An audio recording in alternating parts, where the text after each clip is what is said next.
Olá pessoal, estamos iniciando a última aula do último capítulo e espero que vocês tenham gostado do curso de Bioquímica.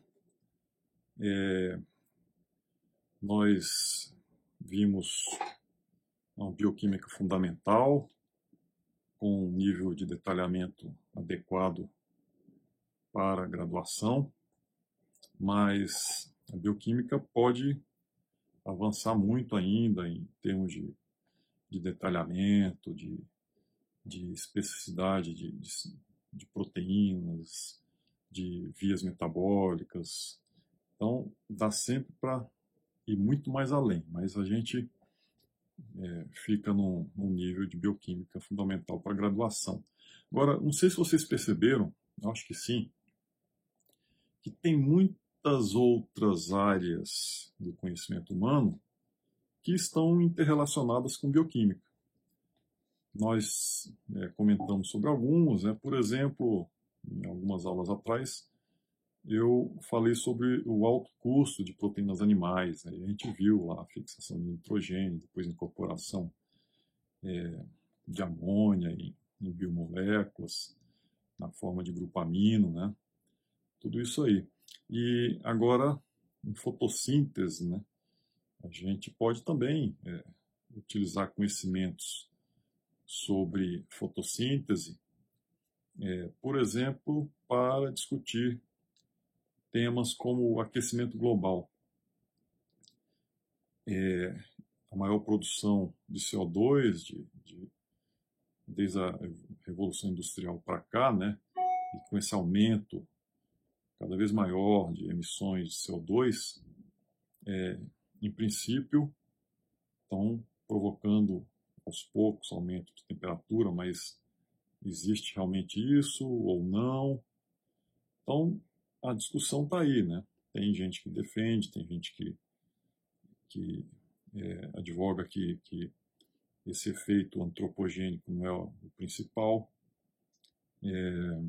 Mas o que eu acho interessante é o seguinte, tem muita gente que tenta discutir isso e até discute, né? Discute às vezes com um ar de conhecimento, mas se perguntarem para ele o que é carbono, o que é CO2, como que esse CO2 é retirado da atmosfera pela fotossíntese, como que ele é colocado na atmosfera por exemplo, oxidações de biomoléculas. Nós somos seres poluidores, né, em princípio.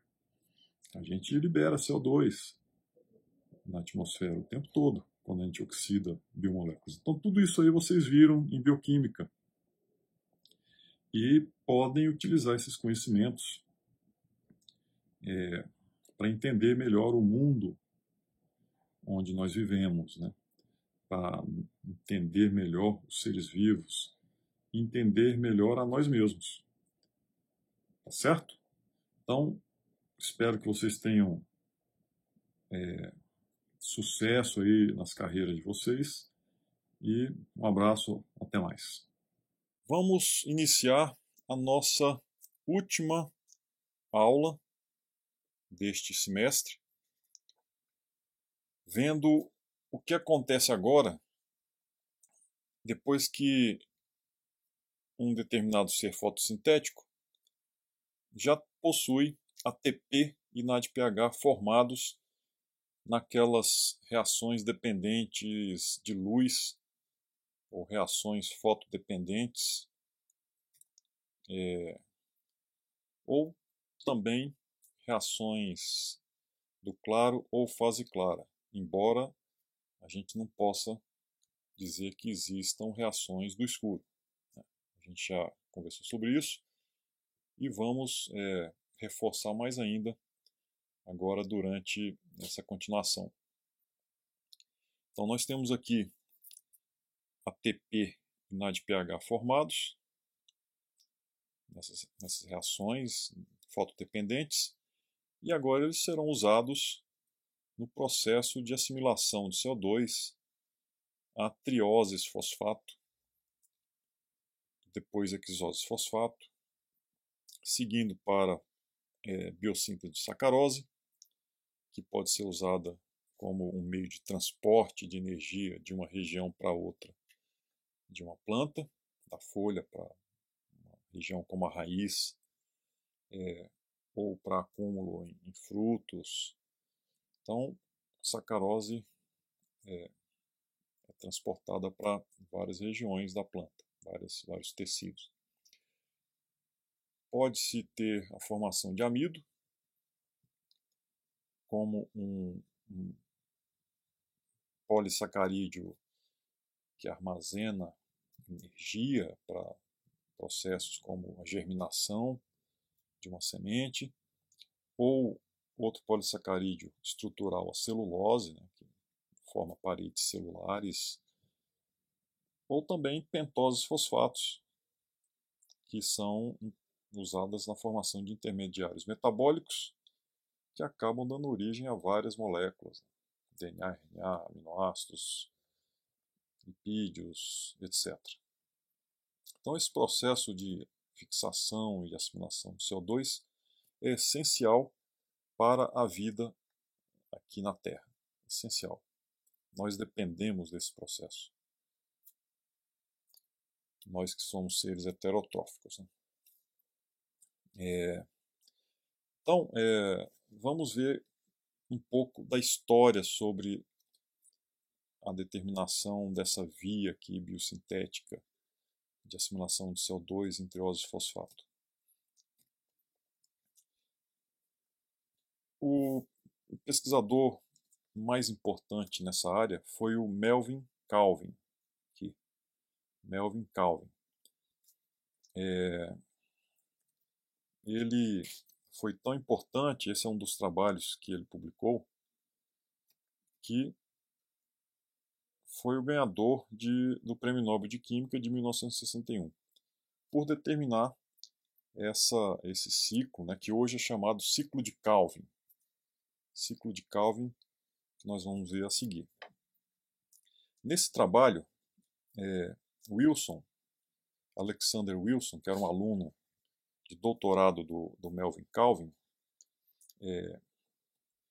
descreveu a construção, né, o Wilson e Calvin descreveram a construção de um equipamento que foi usado em vários experimentos para a determinação dessa via de fixação de CO2.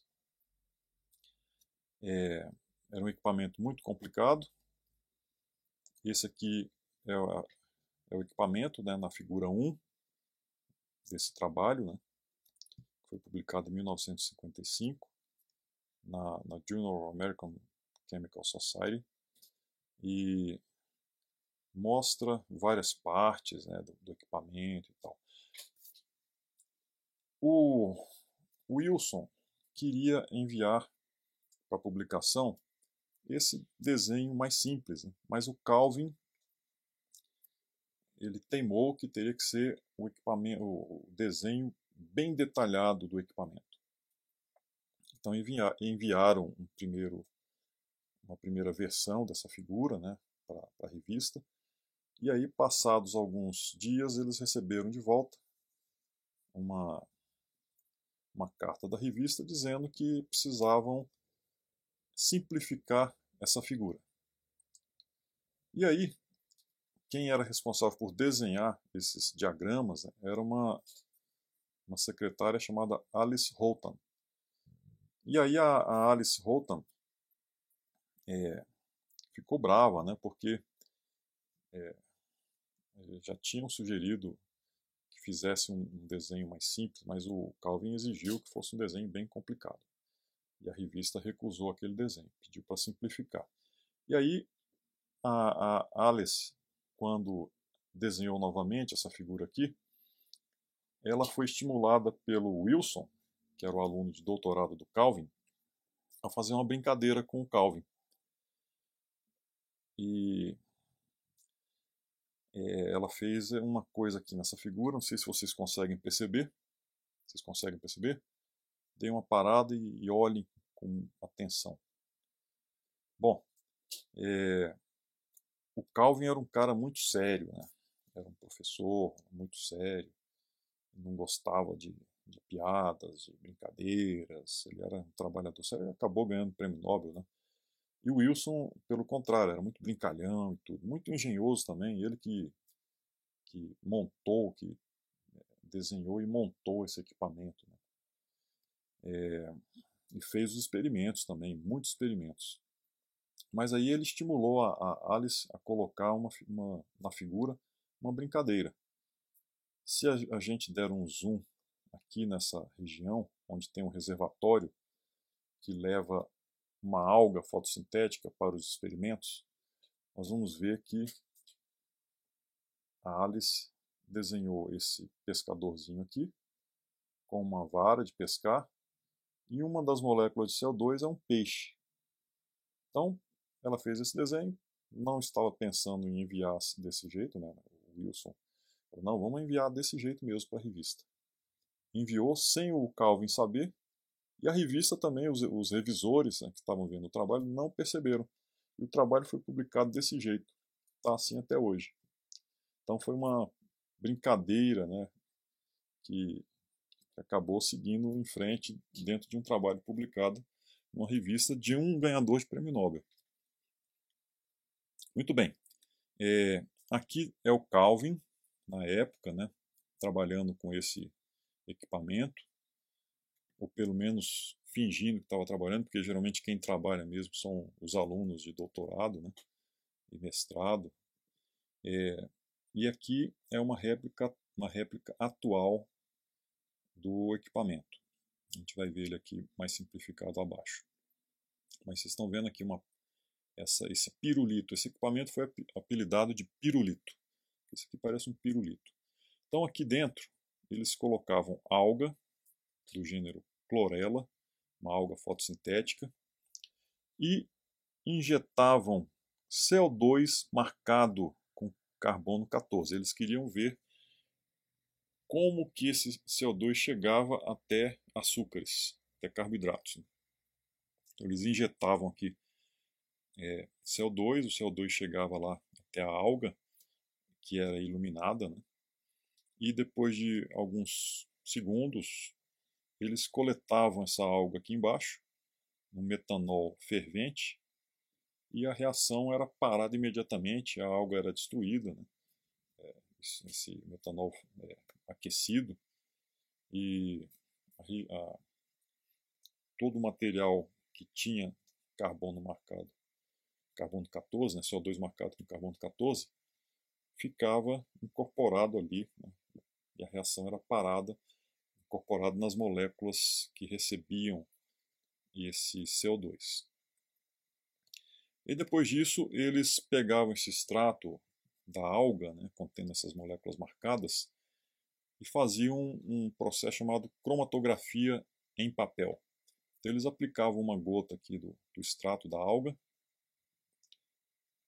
colocavam esse papel dentro de um recipiente contendo um sistema de solventes orgânicos, deixavam o solvente migrar até o topo aqui do papel, e com isso as moléculas, diversas moléculas que tinham incorporado CO2 iam sendo separadas, né, numa primeira dimensão. Depois eles retiravam esse papel, secavam, viravam 90 graus e colocavam novamente em um outro sistema de tampão que separava mais uma vez numa segunda dimensão essas moléculas. E aí, como era carbono 14, né, emitia radiação, se um papel fotográfico ou de raio-x era colocado sobre esse papel cromatográfico, depois de um certo tempo, nos pontos em que aparecia CO2 marcado, carbono 14, né, já incorporado em moléculas, né, essas moléculas seriam visualizadas no papel fotográfico ou radiográfico. E aí faziam aquele experimento de contato de CO2 com a alga por exemplo, 60 segundos. E aí viam todas essas moléculas marcadas, né, com carbono 14. Ácidos orgânicos, carboidratos, aminoácidos, 60 segundos. Então, essa incorporação era muito rápida, né? Processo muito rápido. Eles queriam descobrir o primeiro, depois o segundo, depois o terceiro composto na via de fixação de CO2. O que eles deveriam fazer agora? Quem era o primeiro composto a receber CO2 aí? Quem era o segundo? Como que a gente faria um experimento que nos mostrasse o primeiro aceptor de CO2? Parem e pensem. Bom, se pensaram da seguinte forma,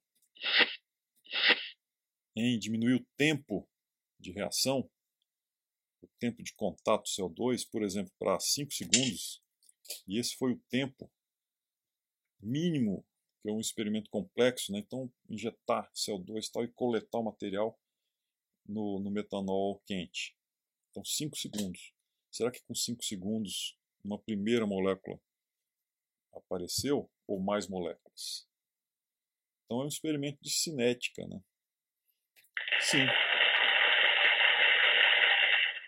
Com 5 segundos, apenas uma molécula apareceu marcada, o 3-fosfoglicerato.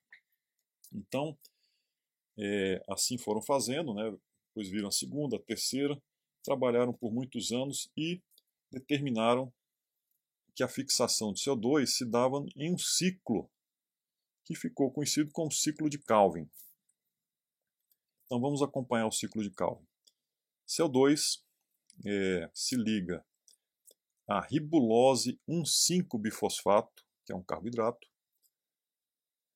Então aqui a gente pode ver a estequiometria, né? 3 moléculas de CO2 com 3 de ribulose 1,5-bifosfato, dando 6 moléculas de 3-fosfoglicerato.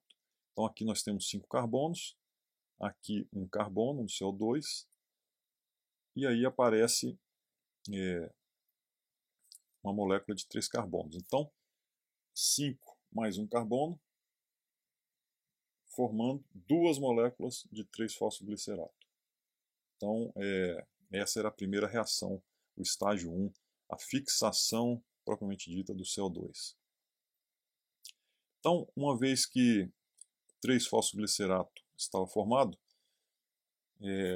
havia o segundo estágio, né, acontece o segundo estágio, que é o estágio de redução, quando ATPs e NADPHs formados na fase anterior, na fase dependente de luz, eram utilizados para reduzir 3-fosfoglicerato a gliceraldeído 3-fosfato. Estágio 2. E aí, dessas 6 moléculas, né, 3 e 3, dando 6, dessas 6 moléculas de gliceraldeído 3-fosfato e 6 NADPHs, 6 ATPs, com a saída de um fosfato aqui, de cada 6 moléculas, nós não, os seres fotossintéticos, poderiam retirar uma molécula de gliceraldeído 3-fosfato que seguia ou para a produção de energia por glicólise, respiração tal, isso aí também acontece nas plantas, nos seres fotossintéticos, algas, etc. Ou para a síntese de amido, ou açúcar, ou outros carboidratos, etc. Então uma molécula era retirada e essas 5 moléculas aqui de gliceraldeído 3-fosfato regeneravam 5 vezes 3 carbonos, davam 3 vezes 5 carbonos. Então sempre tem que manter a estequiometria de carbonos, né? Então era o estágio 3, regeneração do aceptor, que gastava ATP também. Certo? Então, primeiro estágio, fixação de CO2 catalisada pela ribulose 1,5-bifosfato carboxilase oxigenase, né? A gente está vendo agora essa reação de carboxilação, mas ela também tem um Ozinho aqui, é a rubisco, a gente vai chamar ela de rubisco. Esse C é de carboxilase e o O de oxigenase. A gente vai ver a importância dessa oxigenase daqui a pouco. Uma importância que é indesejável. A gente vai ver daqui a pouco isso. Mas é o primeiro estágio, catalisada pelo rubisco, que é a enzima mais abundante sobre a face da Terra. Essa aqui de cima é a rubisco de espinafre, se não me engano, sim, de espinafre. Essa B aqui é a rubisco de, talvez de uma bactéria, né, Rhodospirillum rubrum. Então, são enzimas com estruturas diferentes, né, mas que catalisam a mesma reação.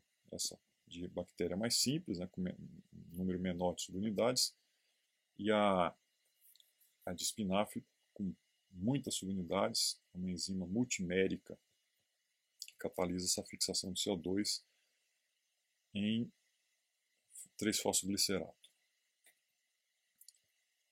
Então, aqui seria os resíduos, né, que fazem parte ali do sítio catalítico, e importante, um magnésio que coordena todas essas ligações aqui, essas reações, né, de CO2 sendo ligado à ribulose 5-bifosfato. Então, é muito importante para um ser fotossintético ter disponibilidade de magnésio. Então, o pessoal que faz agronomia, eventualmente, muitas vezes vai receitar para um proprietário de uma fazenda, né, que está com algum problema de fotossíntese nas plantas, né, uma baixa produtividade, vai receitar magnésio. Então, esses íons, né, são importantes para essas reações, essas várias enzimas aí que a gente tem visto. Então aqui está a primeira reação. Ribulose 1,5-bifosfato. Tem uma conversão aqui para um isômero. E aí CO2 se liga e nós vamos ter depois 3-fosfoglicerato, 2 moléculas, mas existem intermediários que o Calvin não viu, né? Hoje a gente conhece esses intermediários de vida muito curta, né? De frações de segundo. Isso aí em pouquíssimo tempo acontece e no fim nós temos 2 moléculas de 3-fosfoglicerato. O CO2 marcado com carbono 14 vai aparecer em uma delas. Então, as primeiras moléculas formadas têm 3 carbonos. Daí, via C3, ou também dando nome a plantas, né, ou classificando plantas como plantas C3. Então, as plantas C3 têm essa via C3, em que as primeiras moléculas que recebem o CO2 têm 3 carbonos. Nós temos também a via C4, e as plantas que contêm a via C4 são as plantas C4. Obviamente, a primeira molécula que recebe CO2 em planta C4 são moléculas de 4 carbonos, por analogia com as plantas C3 aqui que nós estamos vendo agora. Então, estágio 2, conversão de 3-fosfoglicerato a gliceraldeído 3-fosfato. Então, 3-fosfoglicerato é fosforilado, né, por ATP a 1,3-bifosfoglicerato, sai um fosfato, e aí 1,3-bifosfoglicerato é reduzido por NADPH a gliceraldeído 3-fosfato. Isso aí é ainda dentro do estroma, né, de um cloroplasto. Gliceraldeído 3-fosfato pode dar origem a dihidroxietanofosfato, e esses 2 intermediários formam frutose 1,6-bifosfato, frutose 6-fosfato, amido. Isso dentro ainda do cloroplasto. Então, o cloroplasto eventualmente é convertido em um amiloplasto, quando ele fica repleto de amido. Dihidroxietanofosfato tem um transportador, né, que leva essa molécula para fora do cloroplasto, e lá ela regenera gliceraldeído 3-fosfato, que pode seguir para a glicólise, produzindo ATP, se necessário, à noite, por exemplo. E essas duas também, como lá dentro do cloroplasto, aqui fora, formam frutose 1,6-bifosfato, frutose 6-fosfato e sacarose. Esse é o estágio 2. O estágio 2, aliás, aqui em vermelho, né? E a partir de gliceraldeído 3-fosfato, nós temos uma série de moléculas. O estágio 3, regeneração de ribulose 1,5-bifosfato a partir de trioses fosfato. Então nós temos que ter de volta a ribulose 1,5-bifosfato. Então a partir de gliceraldeído 3-fosfato de hidroxetano fosfato, nós temos esses pontinhos pretos, né, que são carbonos, são os números de carbonos, frutose 1,6-bifosfato, frutose 6-fosfato, e aí interconversões, passa carbono para lá, carbono para cá, até que nós temos aqui no fim a ribulose 1,5-bifosfato nesse ponto aqui, passando por ribulose 5-fosfato, xilulose fosfato, são todos açúcares, né? Mas que levam à regeneração gastando ATP de ribulose 1,5-bifosfato. E aí ela está pronta para receber mais CO2. Temos também aqui uma outra via que chega ao mesmo composto ribulose 1,5-bifosfato. Então, é um processo com múltiplas etapas, que é o terceiro estágio de regeneração do substrato ribulose 1,5-bifosfato. E aí o ciclo é fechado, né? Quando a gente chega de volta aqui a ribulose 5-bifosfato. Então, novamente o ciclo, com a estequiometria calculada já certinha, né?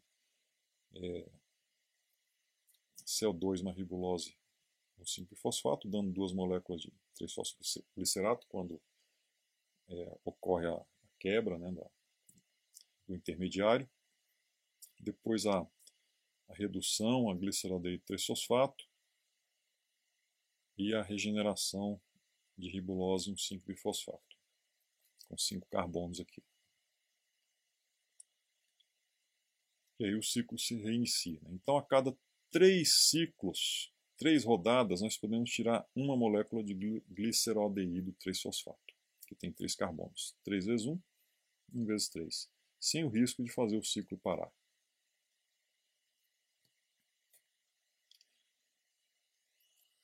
Essa passagem no estágio 2, né, de hidroxetano fosfato para fora do cloroplasto, é feita com um antiportador, né, que transfere fosfato de volta aqui para dentro, né.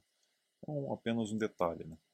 Sai de hidroxetano fosfato, volta fosfato para fazer aqui o processo de fosforilação de ADP em ATP. E temos também um ciclo, né, uma forma de fazer voltar 3-fosfoglicerato para, quer dizer, NADH, NADPH e ATP sendo transportados para fora do cloroplasto, né? Porque como que ATP e NADPH, o poder redutor, né, de NADPH, que aqui fora está na forma de NADH, como que ele sai do cloroplasto em um ser fotossintético? É dessa forma aqui. Então, de hidroxetano fosfato tem essa função também. Quando ela sai, acontece a regeneração de 3-fosfoglicerato, que por um outro transportador volta aqui para o estroma, mas nessa volta já deixou lá fora NADH e ATP, que podem ser usados em diversos processos citossol, fora do cloroplasto, no citossol. E aqui, aquelas reações que você já conhece, né, do estágio 2. O que mais? Isso aqui é uma coisa muito importante. Lembrem que eu falei que nós não estamos corretos quando quando mencionamos assim uma uma fase escura, né, ou reações do escuro. Nada disso que a gente viu até agora acontece no escuro. Nós precisamos de ATP e NADPH, que só são formados quando a membrana tilacoide está iluminada. A gente já viu isso na aula anterior. Mas além desse processo de formação de ATP e NADPH, que são logo em seguida usados no ciclo de Calvin, nós temos também formas de regular esse processo. Então, quando acontece o bombeamento de prótons, que vocês viram também na primeira aula, para dentro do compartimento tilacoide, uma compensação acontece, pelo menos em termos de cargas. Magnésio sai de dentro do compartimento tilacoide para o estroma. E lembrem que agora há pouco eu falei sobre a necessidade do magnésio como cofator da rubisco. E essas várias enzimas do ciclo de Calvin, a maioria delas depende também de magnésio para funcionar. Então, isso acontece com luz incidindo sobre o cloroplasto. Então, uma primeira evidência de que não existe um processo que aconteça no escuro, quando a gente fala de fotossíntese. Não existe essa fase escura, reações do escuro. São reações que indiretamente dependem de luz. Então, aqui nós podemos ver que outra coisa, né, que isso aqui a gente já tinha visto, que à medida que a gente aumenta a concentração de magnésio, a atividade de uma dessas enzimas, frutose 1,6-bifosfatase, aumenta, à medida que a gente aumenta a concentração de magnésio. Então, magnésio é importante para essas enzimas aqui. E outra coisa, à medida que a gente aumenta o pH, então em pHs alcalinos, a atividade é bem maior também. Vejam o próton deixando o estroma e entrando no tilacoide quando acontece iluminação. Então o pH no estroma se torna alcalino, mas sai do neutro e vai para 8. E essas enzimas também são mais ativas, todas elas em pHs mais básicos. E isso depende de luz.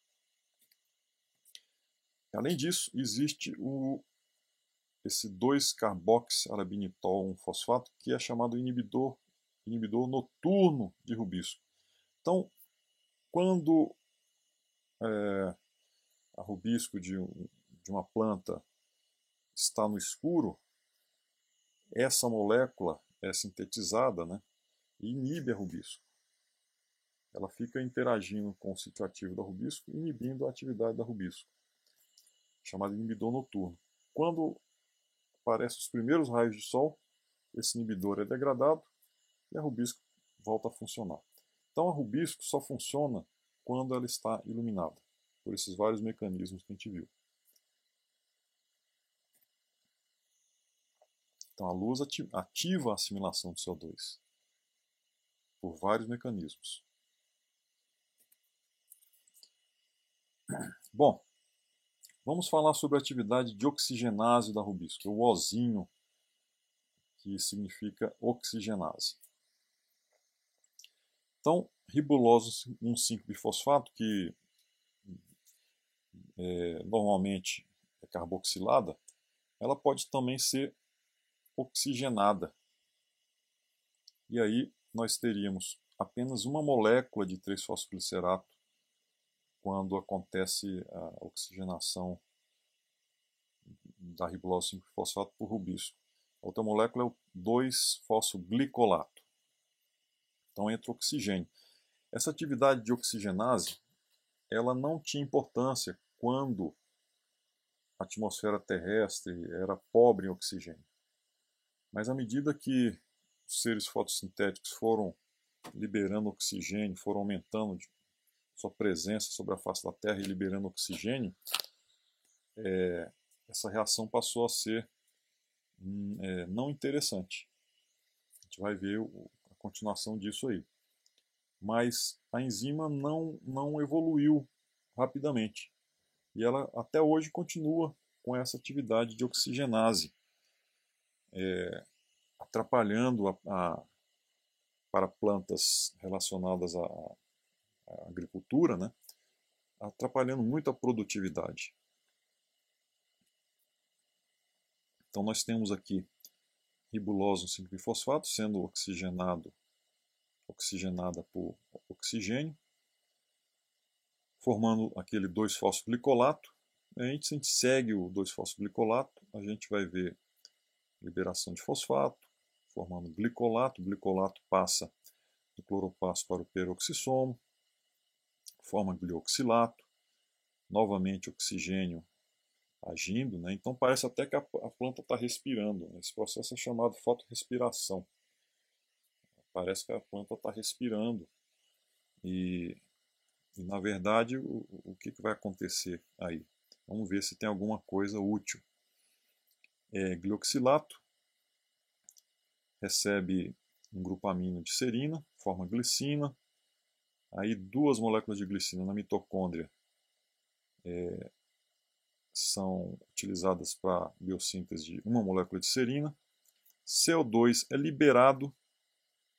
Então, novamente, parece que a planta está respirando, né? Como a gente. Ela faz também a respiração, como nós, mas o processo que a gente já conhece. Esse processo aqui é chamado fotorrespiração.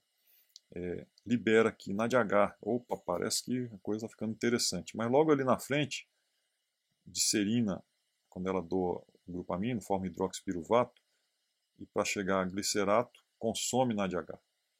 E aí o glicerato volta para o cloroplasto e me consome ainda um ATP. Então é chamada via do glicolato, que não tem nenhuma função assim, muito relevante, né? Eu comecei a ver alguns trabalhos recentemente mostrando algumas importâncias aí dessa via do glicolato, né? Mas ainda ela é tida como uma via praticamente inútil. Pode ser que se descubra coisas importantes aí daqui a algum tempo. Então isso acontece em plantas chamadas C3, que a gente já discutiu. Nas plantas C4, nós temos aqui uma solução anatômica e bioquímica ao mesmo tempo. Anatômica porque em planta C4 a rubisco se encontra nessas células da bainha vascular, aqui em azul ou roxo.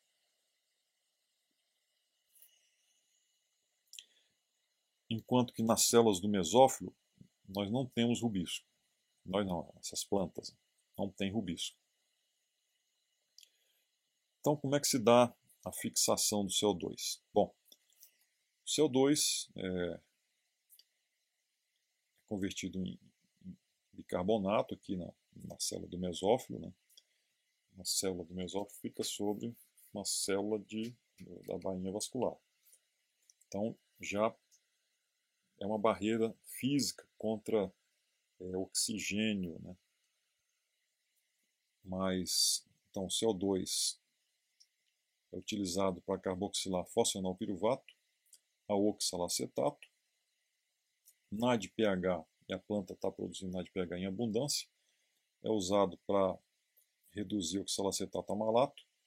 O malato passa por esses plasmodesmos para a célula da bainha vascular, devolve NADPH quando é oxidada a piruvato e, sendo descarboxilada, o CO2 chega de bandeja, limpinho, sem oxigênio atrapalhando, ali para rubisco fazer a fixação de CO2, a ribulose 1,5-bifosfato, carboxilação de RUDP, ribulose 5-bifosfato, o CO2 a 3-fosfoglicerato, a reação que a gente já conhece. E aí tudo acontece normalmente depois disso. O piruvato aqui volta para as células do mesófilo, é fosforilado a fosfonol piruvato, e a gente tem uma via de assimilação de carbonos em planta C4, também chamada de via de Hatch-Slack. São os pesquisadores que descobriram essa via. Mas qual é o primeiro composto formado por carboxilação nessa via C4, em planta C4? Oxalacetato, que é um composto formado por 4 carbonos. Daí, via C4, planta C4.